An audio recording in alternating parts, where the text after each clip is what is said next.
जय हिंद दोस्तों, कैसे हैं आप? आई होप आप सब बढ़िया होंगे। दोस्तों तो फाइनली यूपी बोर्ड का हिंदी का एग्ज़ाम डन हो चुका है और इस वीडियो में मैं आपको वस्तुनिष्ठ प्रश्नों का आंसर देने वाला हूं। तो चलिए दोस्तों शुरू करते हैं। आप दोस्तों पेपर का कोड मिला लीजिएगा। ये पेपर का कोड है 801HG। और दोस्तों वीडियो को देखने से पहले आप वीडियो की क्वालिटी आप 720p में कर लीजिए ताकि आपको वीडियो सही से दिखे। तो चलिए दोस्तों प्रश्नों पर चलते हैं। तो दोस्तों बहुविकल्पीय प्रश्नों में हमारा पहला क्वेश्चन है कि वैदेही वनवास के रचनाकार कौन है। तो दोस्तों वैदेही वनवास के रचनाकार हमारे पास अयोध्या सिंह उपाध्याय हरिऔध देखने को मिलते हैं। चलिए दोस्तों दूसरे क्वेश्चन में दिया है कि प्रयोगवाद के कवि हैं। 4 ऑप्शन आपको दिए हैं। पहला ऑप्शन है भूषण, दूसरा ऑप्शन है अज्ञेय और तीसरा ऑप्शन है सुमित्रा नंदन पंत और चौथा है महादेवी वर्मा। तो दोस्तों प्रयोगवाद के कवि हमारे पास सच्चिदानंद हीरानंद वात्स्यायन अज्ञेय देखने को मिलते हैं, जिनका शार्ट नेम दिया है इसमें अज्ञेय। तो हमारा बी ऑप्शन राइट आंसर हो जाएगा दोस्तों। चलिए दोस्तों प्रश्न संख्या 3 पर चलते हैं।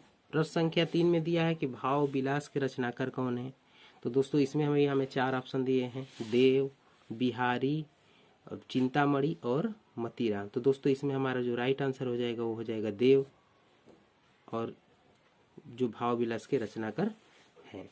चलिए दोस्तों प्रश्न संख्या 4 पर चलते हैं। प्रश्न संख्या 4 में दिया है कि छत्रसाल दशक किसकी रचना है।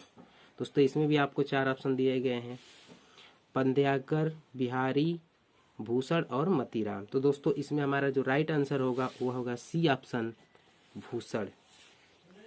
चलिए दोस्तों प्रश्न संख्या 5 पर चलते हैं। प्रश्न संख्या 5 में दिया है कला और बूढ़ा चांद के रचनाकार कौन है। दोस्तों इसमें पहला ऑप्शन दिया है जयशंकर प्रसाद, दूसरा है गिरिराजा कुमार माथुर और तीसरा है सुभद्रा कुमारी चौहान और चौथा है सुमित्रा नंदन पंत। तो दोस्तों हमारा जो राइट आंसर हो जाएगा वो हो जाएगा ऑप्शन डी सुमित्रा नंदन पंत। चलिए दोस्तों नेक्स्ट क्वेश्चन पर चलते हैं। नेक्स्ट क्वेश्चन दिया है नीर का निर्माण फिर किस विधा की रचना है।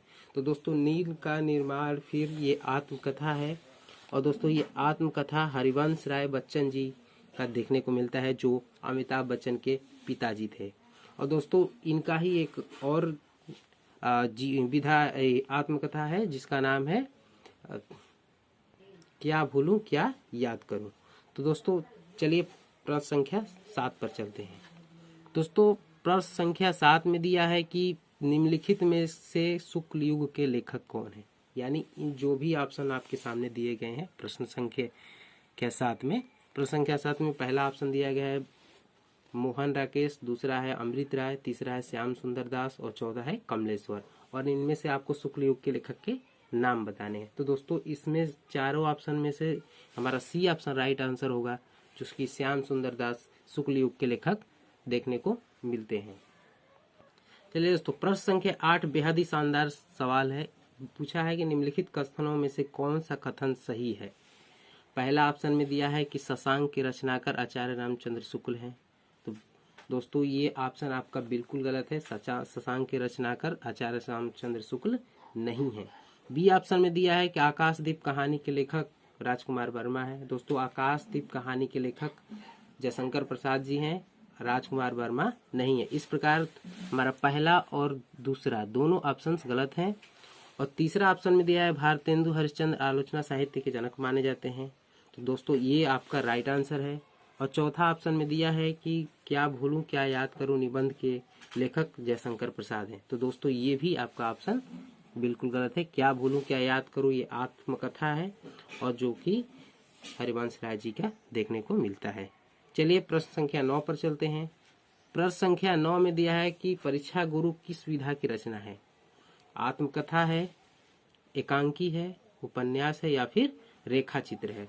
तो दोस्तों परीक्षा गुरु एक उपन्यास है जो कि लाला श्रीनिवास दास का देखने को मिलता है।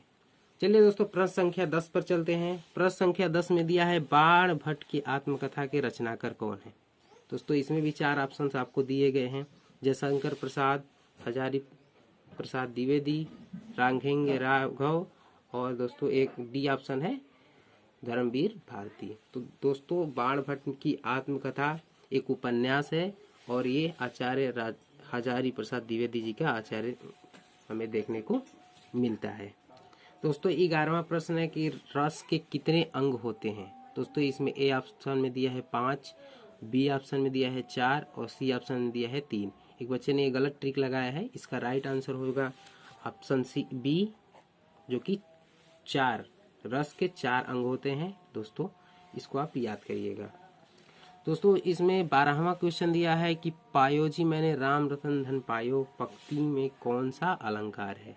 ये एक पंक्ति दी हुई है आपके सामने और पूछा है कि ये कौन सा अलंकार है। उपमा अलंकार है, रूपक अलंकार है, उत्प्रेक्षा अलंकार है, यमक अलंकार है। तो दोस्तों इसका राइट आंसर हो जाएगा बी ऑप्शन, रूपक अलंकार। चलिए दोस्तों अगला प्रश्न देखते हैं। अगला प्रश्न में दिया है कि सोरठा के पहले चरण में कितनी मात्राएं होती हैं।